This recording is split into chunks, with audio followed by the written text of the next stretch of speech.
and maybe to a fault sometimes. So Maddie and I are the only ones that came to church this morning.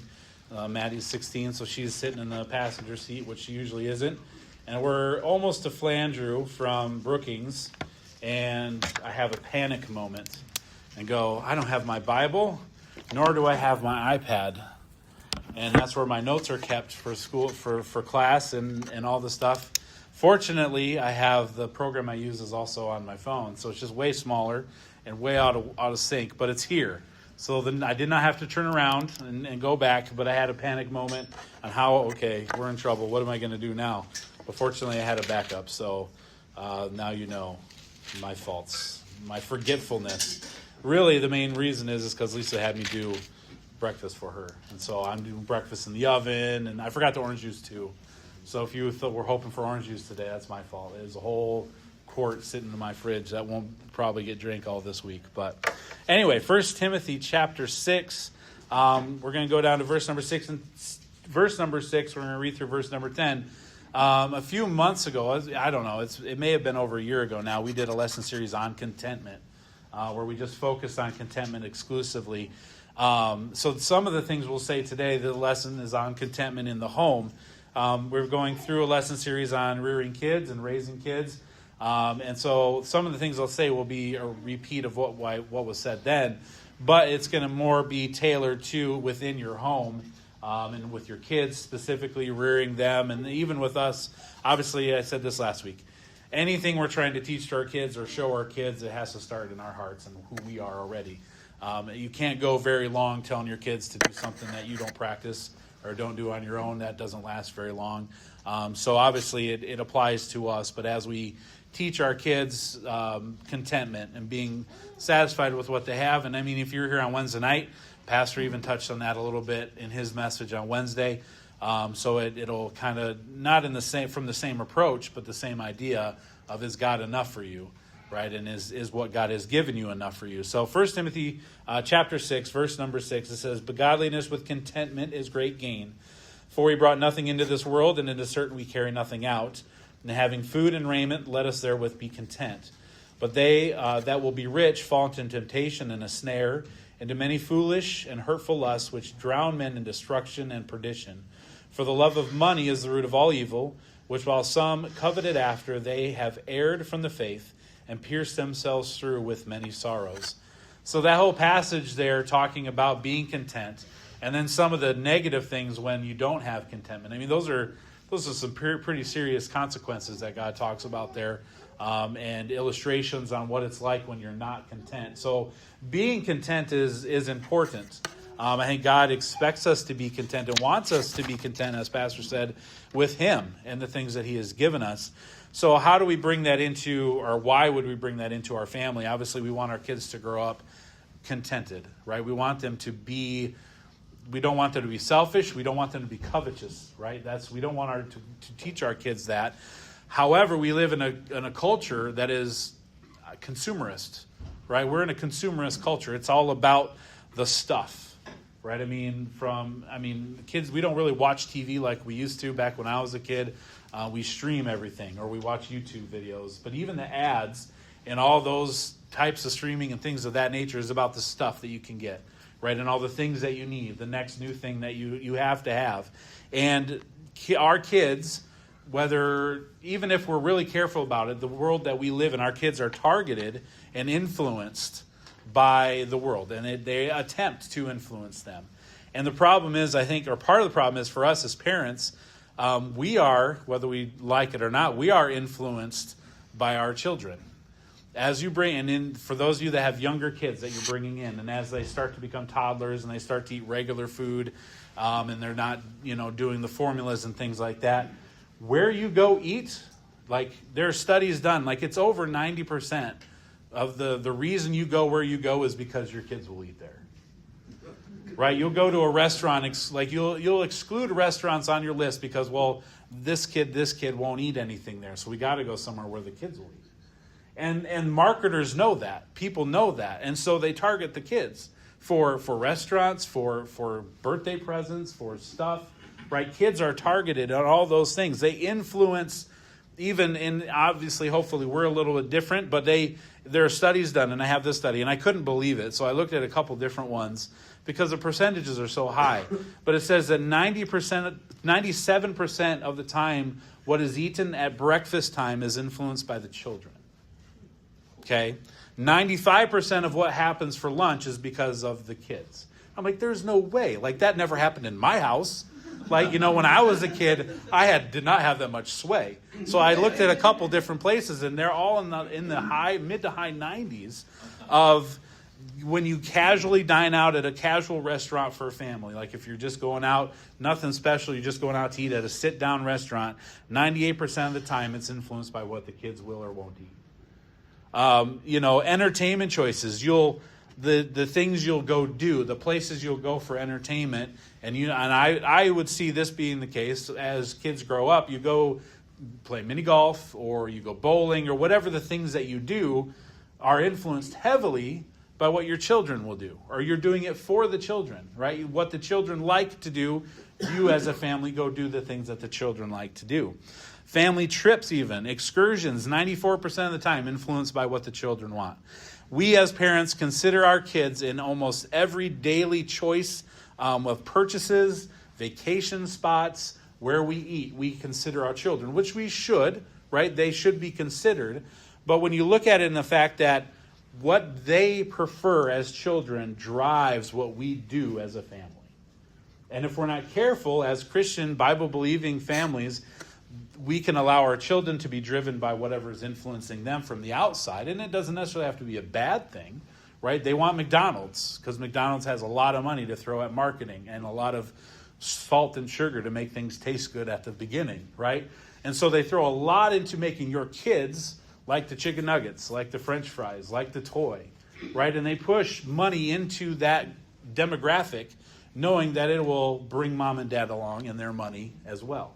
So that's just a marketing tool, a marketing strategy that's used. But if we're not careful as Christian adults that are looking at the spiritual aspects for our children, we need to be careful about what they are influenced by, because the world wants them to just want more things. They want them to want McDonald's. They want them to want the next toy, the next thing, the most stuff they can get. And obviously we know, going through the contentment lesson, the world also wants us as adults to be driven by the stuff that's in our garage, the stuff that's in our closet, the stuff that's, wherever on our digital platforms. The world wants to drive us by the things, and it's easy to be driven by the things. Things are nice. We like nice things. We like new things. We like things that are in our hobby wheel, and we pursue those things. And there's nothing wrong with having things and stuff, but it's when it's what we live for. And if we don't have it, we're not happy. That is the problem, right? It's when we don't have the things or aren't able to get the things that it causes our outlook on life, our outlook on the day to be negative. Well, I couldn't get that next thing. It's sold out, or I can't afford it, and so I'm just in a bad mood, or I'm going to be grouchy, or I'm just going to be unhappy with what my life is. And obviously we understand that pushing that type of mentality is bad for us as adults. But if that's how we live, we're teaching our children that's how to live as well. And they will grow up with that mentality of pushing and desiring those things and living for them. Again, nothing wrong with having things, but when it's the sole driving force of why we do what we do, that's when it becomes a problem.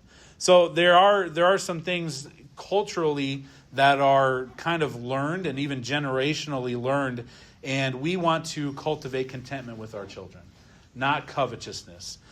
Some subconscious things that get perpetuated, some maybe myths that we get perpetuated down through our children, and maybe came from our parents too. One myth is that prosperity is a divine right. Right? To have is my right to have.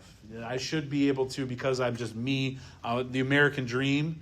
I mean, that's back in the day, the pursuing of the American dream, and that's to have the nicest thing, to have the most, and to be prosperous is what I deserve to have, right? Getting what I deserve to have, even in your job. I deserve to be paid X amount because I'm so valuable to you as an organization, right? We almost can expect that to be the case. Prosperity is not a divine right. It is a gift, and a divine gift. Prosperity is a gift from God. We only have the blessings we have as Americans because God has given them to us. right? The health that you have to work the job that you have worked, the position you have, the blessings God has brought to you, the opportunities that God has given you. Yeah, you could say, well, I've worked real hard and brought myself up by my own bootstraps. Yeah, but who gave you the wits and the ability and the knowledge to do those things? God did. And if we start to believe that we have made it happen and it is our right and we deserve it, we just kind of push God out of the picture completely.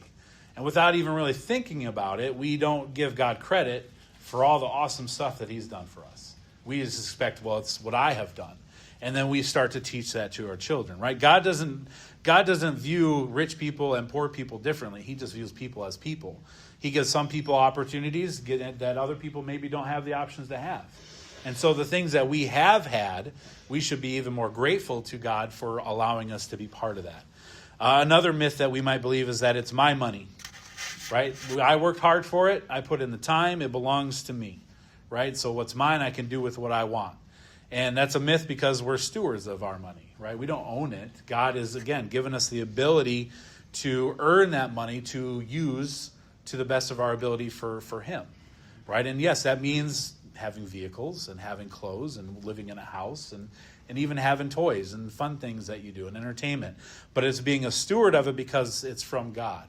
If we start looking at it as though it's just mine and I earned it, it belongs to me, we, again, remove God from the picture completely.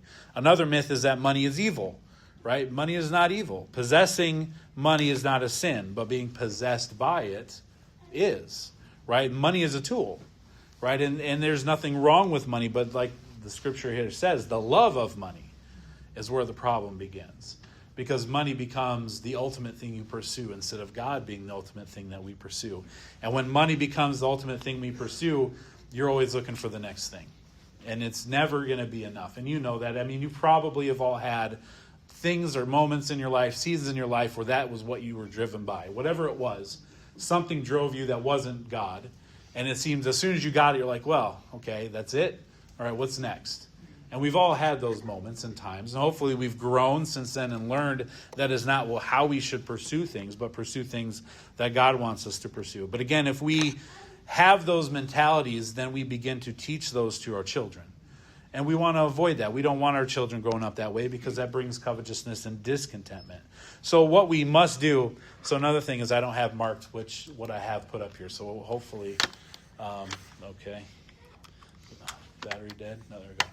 So we'll just go with it. So what we want to do in our home is we want to model contentment, right? So contentment is having enough. Covetousness, which is the opposite of contentment, is always calls for more, right? The idea, if I only had fill in the blank, then I'd be satisfied.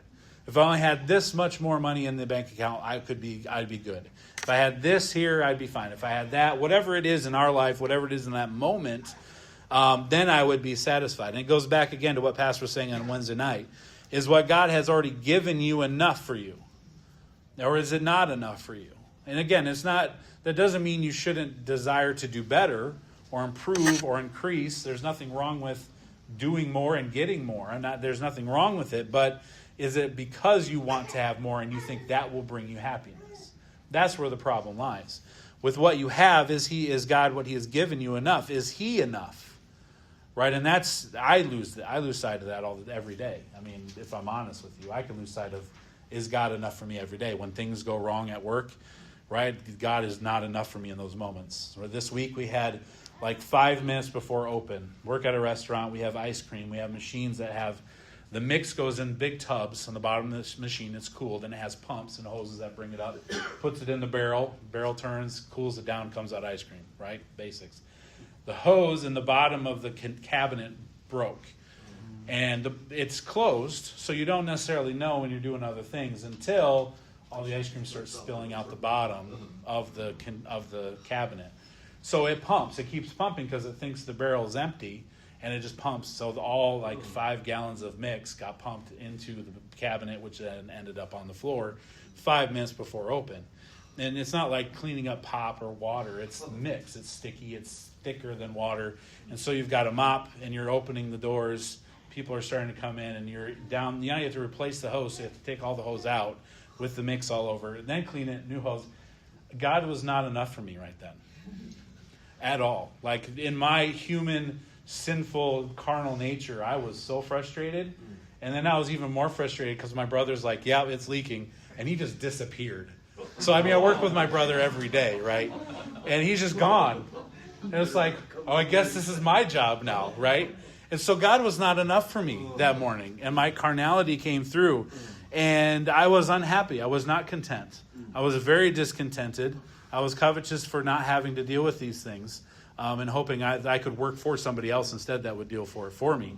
And so even in moments like that, right, spiritually minded individual would be like, okay, this is a bad situation. It's not ideal. No one got hurt. It's not really that big of a deal. Yeah, it's some money we're losing, but again, not that big of a deal, so I got to clean it up.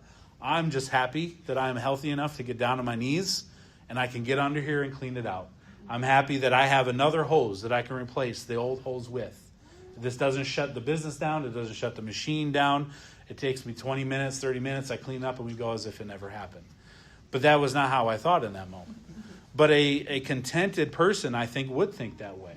It would have that mindset that, well, God, thank you for giving me something to do this morning. I don't know, whatever you wanted to put in there, right? Whatever you had to tell yourself to make yourself contented. But this is what we want to teach to our children.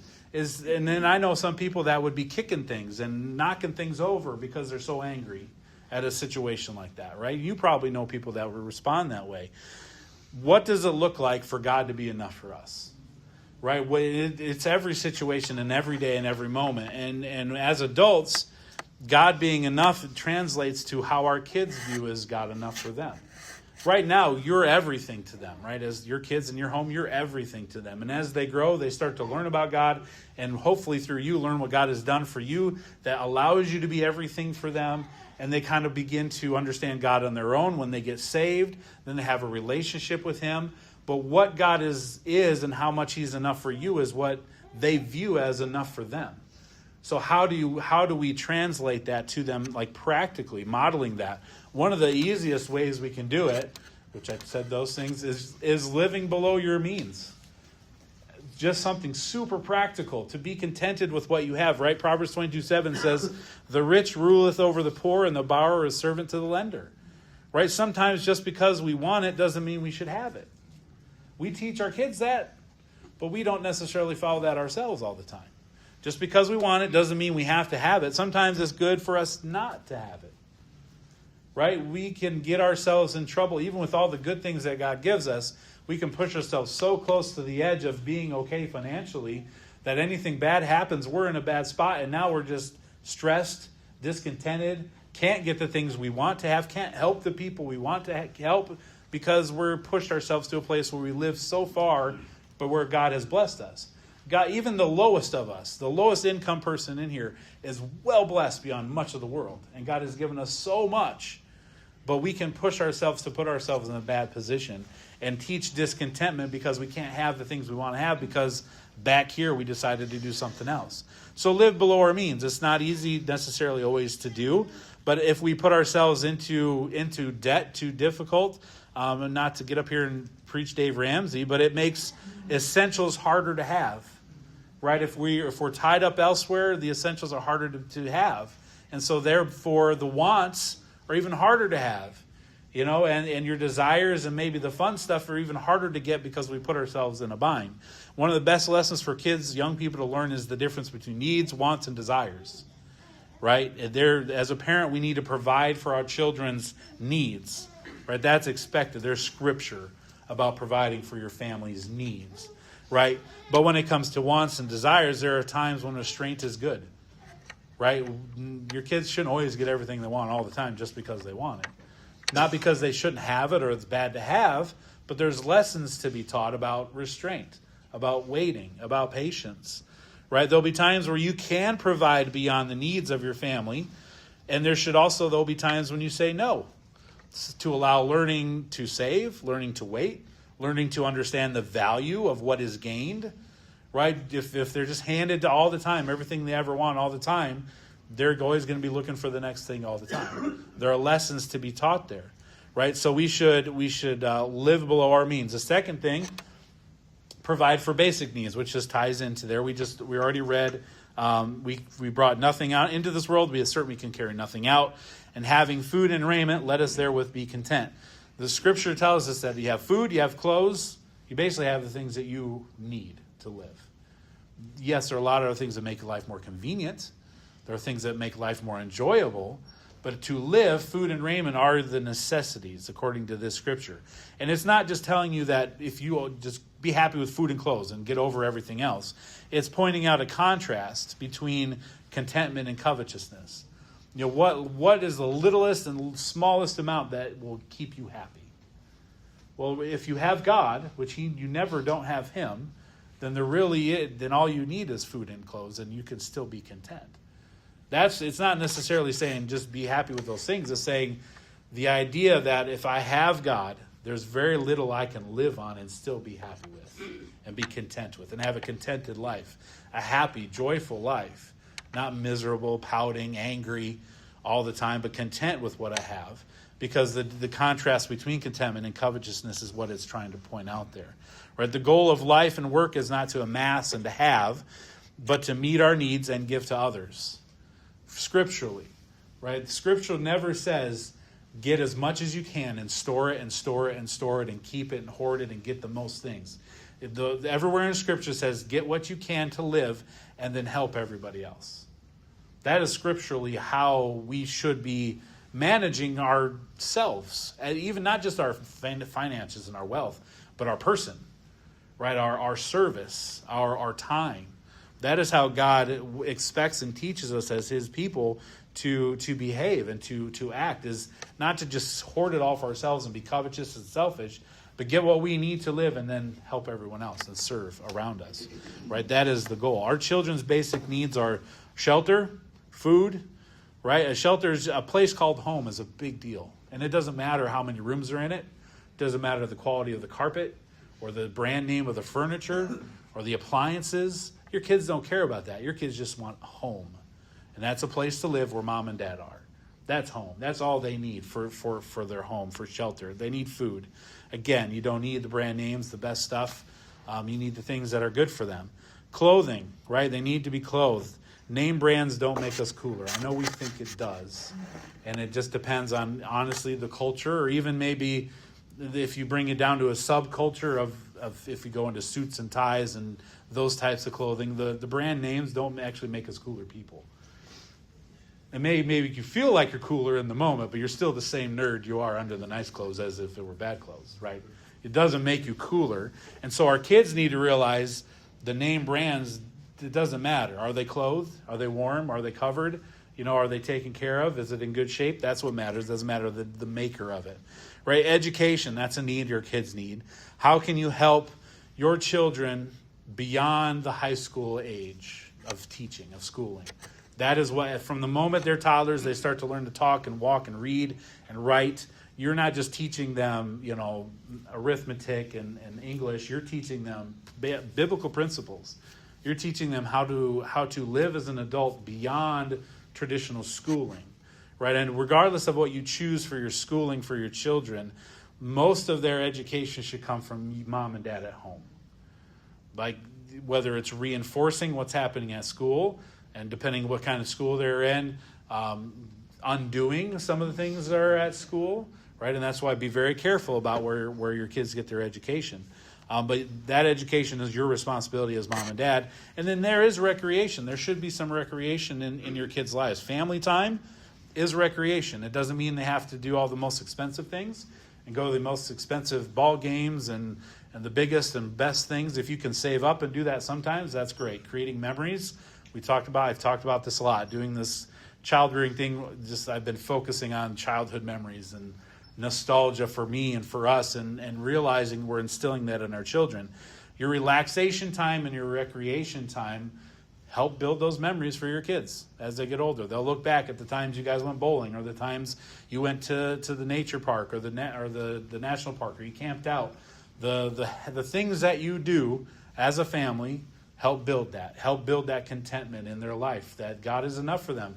It doesn't have to be a very expensive thing. It can just be a day at the park, right, with peanut butter and jelly on a blanket in the lawn, right? That can generate contentment and be enough, and if they can be satisfied with that as enough because they're with mom and dad and God is there, that is what starts to develop that idea in their mind. So we need to model it. Next thing to help build contentment in our home is to mentor workers. And again, as an employer, I wish all parents would mentor workers in their homes. The entitlement mentality of many of Americans run contrary to contentment. Right? Proverbs 13:4 says see, when that happens, it gets the typing is incorrect. We could just look it up. Proverbs 13:4. That's probably the best way to do it. Proverbs 13:4. Rather than guessing. Proverbs 13:4 says, "The soul of the sluggard desireth and hath nothing, but the soul of the diligent shall be made fat." It changed soul to wood. WOULD. So, anyway, so teach your children the value of hard work. Right? Work is the means for our provision. Right? Work existed before sin. We know that, like back in Genesis, God gave Adam work before the fall. He was to work the garden. He had a job. He had work to do. And work is how we provide for our family, how we provide for us. Work, not handouts, right? Not handouts from the government or anybody else, is the means for our provision. 2 Thessalonians talks about that if you would not work, you should not eat. Right? There are biblical principles about working and doing labor. And it doesn't mean that you're chopping wood or that you're doing all the physical labor, although that applies. It could be any kind of work. Right? Just effort put forth to produce or to help promote something or push something. Work that is provided that promotes and does something because of the work that's done. We should teach our children how the things that they have in their possession, all the toys they have, the clothes they wear, even as little ones, is because dad's work, mom's work, careful planning, careful saving. It just didn't magically show up in their closet one day. Right? As they grow and they begin to understand, we need to teach them that these things come because dad spent 50 hours at work this week, because mom also spent this much time at work, because mom was careful about spending here so that she could get this for you. That needs to be taught to them. They need to understand that things just don't magically appear. Right? So work is the means for our provision. Work is ordained of God. I jumped ahead of myself. Genesis 2:15 says that God gave man work even before the fall came. Diligence is the best vehicle to success. Right? We want our kids to be successful. We want them to be happy. Diligence is the best vehicle for that. We want our child to have the best chances of success in adult life. Teach them the value of work. Teach them to appreciate work, not to hate their jobs and loathe to do them. Now, I know there'll be days at your job that you'll hate your job. There'll be days that you'll hate your work, that you hate work, you hate even around the home. You'll wish that you didn't have to do the things that we have to do. I understand those days come. But we should not have the attitude in general as Christians that we hate work. Work is hard. Yeah, it's tiresome. It wears you out. But work is a privilege. I mean, think of the things you can do that if you weren't in the health you were in, if you're missing some of the things that you have, you wouldn't be able to do. And how that would make life harder for you because you can't work the 40, 50, 60 hours that you're required to work now. Work is a privilege. Work is a blessing. And if dad comes home every day from work and is just complaining about his job, complaining about his boss, complaining about how they're all stupid there, and if they just let me do it, I'd do so much better. That may be true. I understand. That may be accurate. But if that's all your kids ever hear, if that's all your wife ever hears, when you come home from work, is complain, your kids are going to be like, "Oh, I don't want to work." Listen to dad. He hates it. He's miserable. Every day he comes home, he can't wait to leave. Man, I do not want to do that. Right? We got to be careful about how we portray the place we spend 8 hours or more a day, 10, 12, wherever you're at. Portray it in a bad light at home. Again, I know there will be bad days. And that may be true. That you probably should be they should be asking you questions instead of you doing what they tell you to do.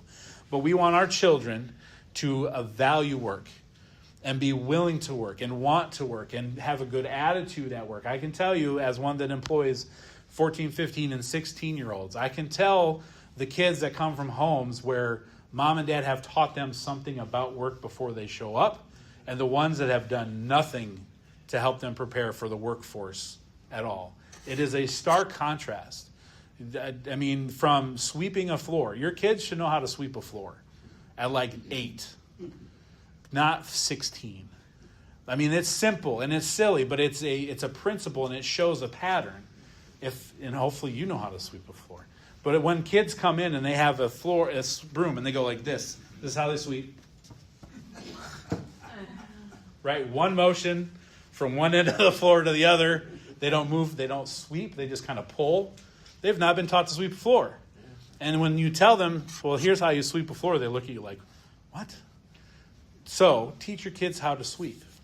There's a biblical principle there. Teach your kids how to sweep a floor, because that is one of the lowest forms of work that you can do. Like one of the easiest and simplest, and like you give the least seniored person the job of sweeping floors, right? Like that's one of the easiest things to do. So teach your kids to sweep a floor. Make your kids sweep the kitchen. Don't do it for them all the time. Even if they do a bad job, even if the broom is taller than them and they can't do it right, teach them how, and then let that be their job.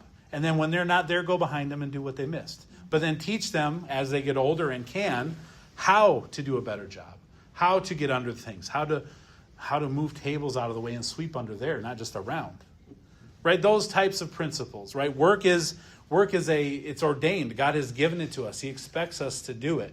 We want our children to grow up and be good workers because it provides for their family, it provides for their finances, it provides purpose for them as well. So don't begin teaching your kids diligence and how to work once they're out of high school or out of college. It's too late.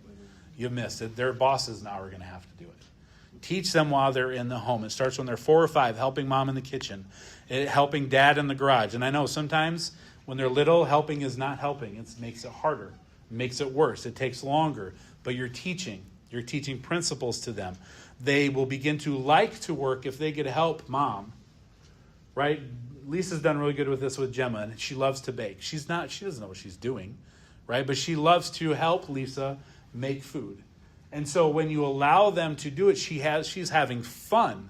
She's loving being around mom, being around making food, and seeing when we eat it later, whether she actually contributed a lot to it or not, but just putting in the ingredients, stirring, mixing, all the things that sometimes you're just like, I don't want to make food. Let's just put a frozen pizza in the oven, right? She is learning to enjoy to cook. Carter, I did this with him in the garage all the time. And my lawn, whenever he was tall enough to push the lawnmower, he pushed that lawnmower. He could barely reach. And it was sometimes, he was doing wheelies with the lawnmower because he was too short. But as soon as he was old enough to push the lawnmower, he helped me. And I was like, no, I'm not going to let you do the whole thing because I love doing the lawn. And even if you don't, and I actually do. But even if you don't, be like, this is something we're doing together. You're helping dad. And it was fun for him. He enjoyed doing it. He's sweating. He's getting, the things are flicking out, hit him in the shins. But he was having a good time and learning that work was fun. It was enjoyable. And I'm not to say that he's perfect or that he does everything well. But, I had him working at a restaurant when he was 8 years old. Not because he did everything great, because I wanted him to learn. By 10, he was doing things on his own. By 14, he could run the store. Not, again, because he's awesome or that I've failed in many other places, but I don't talk about those out loud, right? But I wanted him to like work because I wanted him to be successful in work and to have a good testimony. So now that he's at Bible college, he goes to work and he's done well at his job. And they've pushed him up quite a bit right away. And it's a good reflection on the college. It's a good reflection on Jesus. His coworkers know that he's a Bible college student. And so he has reflected just by his diligence in working has been a good testimony and a good reputation for him. So teach our kids to work. We want them to enjoy that. It'll be good for them as they grow, and it's ordained of God. So we want to model contentment. We want to mentor workers. And then lastly, we want to manage stewardship habits in the home. So this is part of the teaching too, right? Not just working for the money, but being good stewards of the money that we've earned from all the hard work that we've done. So attitudes towards money are learned, and children primarily learn that attitude from mom and dad. So we have to intentionally teach good habits to our children. So these are teach things that we should teach. Teach giving. Right, yes, teach tithe, teach giving and obedience to God, but teach a giving spirit and a giving attitude, which means you have to have a giving spirit and giving attitude. Looking for places that they can help and give to others. That, not even just financially, but just of their time, of their person, right? Teach giving. Teach budgeting. Again, man, high schools should still be doing checking account, and budgeting classes in high school. Like when I was in school, I don't know that they do that much anymore. But you could do it at home. Teach them how to budget. Teach it when they first start bringing money home from their first job or they get an allowance. Teach them to budget. Teach them about their tithe right away. Right? The first thing that they do with the money that they give is 10% goes to God. Then teach them how to budget for their needs, for their wants and their desires. Even at 10, right? Begin that habit early, even if you're bad at it. Right? Even if you're not good at budgeting and you don't have one right now and you're like, oh, how am I going to teach that to them? Exactly. One, yes, that is true. So have a budget yourself. Again, not Dave Ramsey up here. But if you're going to teach your kids how to be successful and teach them the value and to be contented, teach them budgeting. Teach them how to save. Right? Teach them how to save up for something that they want or that they need or something that might come down the road. Teach them saving and then teach them spending. Teach them how to spend, right? You don't want them to be impulsive spenders or compulsive spenders, right? A lot of kids are compulsive. I see it, I want it, right? I didn't plan on it, I didn't even know I wanted it, but I see it, I need it now, right? That's compulsive spending. We want to teach away from that. Special hobby spending, right? There's a newer version, there's a 2.0 of the thing I already have, well, the 1.0 is trash. I need the 2.0, right? We want to avoid that type of teaching. And if we're going to get to that, then how to save up for that, right? And then status-seeking spending. That was, again, with the name brand stuff. To be accepted by people around me, I must have this, this, and this because it says status. God does not care about your status with other human beings. Other than your testimony, so that you can preach the gospel. God does not care about your status, whatever you want to call it, with other humans. He doesn't. He doesn't care about the name brands if that makes you fit in. He doesn't care if you're driving the nicest car that makes you part of the crowd. God only cares about your status with other human beings as it relates to preaching the gospel in a good light to other human beings. But as far as your other status, God could care less. So why do we put so much stock into that? If I have the right kind of tie, the right kind of shoes, the right kind of car, right? If I'm drinking the right bottled water, if I have the right mug, it's not Stanley anymore now, it's a Walla, right? Whatever the mug is that I must have, it's a status symbol. God doesn't care about that. Why do we? So don't spend $45 on the next Stanley cup. Just use a plastic water bottle or whatever you need to use. There's nothing wrong with Stanley. There's nothing wrong with those cups. But don't do it just to be part of the crowd, to fit in. God doesn't care about that. And then lastly, I said lastly already, but that was not true. Lastly, maintain biblical priorities, right? Trust God. When it comes to, if you want to be content, trust the Lord. Trust God in everything you have. Right? If you trust God with all the stuff or none of the stuff, you still trust God, you can maintain contentment in your life across all areas, all times of life, all seasons, rich, poor, full, empty. If you trust God, regardless of how much you have, that will allow you to maintain contentment. And then serve people. Serve the Lord, and through serving the Lord, serve people. Right? Do for others. Don't just inwardly look. What can be done for me? What do I have? What is given to me? But what can I do for you? What can I do for others? And that starts that's in your home. So spouses, that applies to your spouse. What can I do for them? It's not what have they done for me. The contentment can even apply to your marriage, right? But that starts in your home. That starts here at church. And then it goes beyond here. It goes to your workplace. It goes to your extended family. It goes to the world around you. How can I serve the Lord and serve others through me, rather than looking at what I need and all the time, what I have to have? So, contentment in adult life begins at home. Model contentment yourself. Develop a work ethic and stewardship habits and teach them to trust and to serve. Children who learn these principles and skills enter adulthood with financial and social maturity beyond their years. And best of all, if they live contented, they'll always have enough. If they have a contented attitude, and then as adults, they'll be content. They'll be happy, because God is enough for them. Okay, we'll pray and we'll be dismissed. Father, thank you for this day. Thank you for your word. Thank you for the truth.